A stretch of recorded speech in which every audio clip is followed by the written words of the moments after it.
Jesus says to love your neighbor. We need to be asking ourselves, God, what is my role? How do you want me to be a light? We decided we were going to open up our facility every day, invite these migrant people, let them shower, provide them with hygiene items. We were serving breakfast to 30, 40, 50 people a day. And with every opportunity to serve them came an opportunity to share the love of Christ. 30% of people that live in our communities just don't have clean water to drink or to utilize in their homes. This last year, we were able to help a local farmer put in a deep well in his community, and he's able to now garden and farm year-round. And out of this, he's had more opportunities to engage the farmers in his village, and many have come to faith, and they've actually started a fellowship. We planted ourselves in the university zone, and all of a sudden we realized there's a hidden international community in the area. All kinds of people that needed a good coffee shop, and then we ended up talking about Jesus. We've actually started a monthly English international church.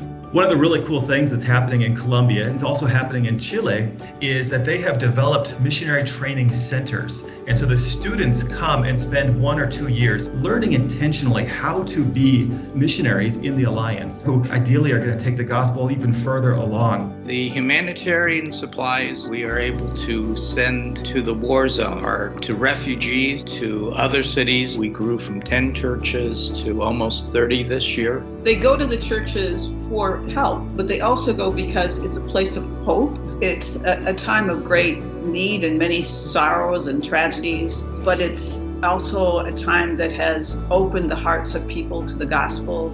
We have responded to a felt need of unaccompanied minors who arrive in Spain, escaping from very tragic situations. Lodging, food, clothing, safety, friendship. Our home is also their home. We're excited about investing in the next generation, about bringing interns alongside of us and having short-term trips come and experience what it looks like to be the piece of Jesus in a hard place. That's just how we continue to multiply ourselves. That's how Jesus is glorified. That's how the kingdom is built. And we're just absolutely thrilled and excited to work with young people who are hungry. We are currently working with young teenage girls and young adult women, refugees who have fled a humanitarian crisis in their home country. We've been providing space so that they could deal with very traumatic experiences that they've endured. We also take time to read scripture and we discuss those scriptures.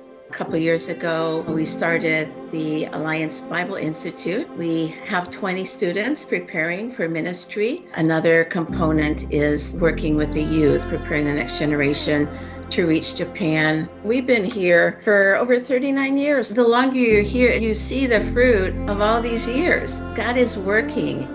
We say often, we couldn't go without the Alliance Church and we wouldn't want to. Without the support of the larger Alliance, we couldn't stay. To be able to find something practical that you can do to help, that brings great joy. It has meant everything. We just are so grateful for churches and individuals in the U.S. who support us and make this possible.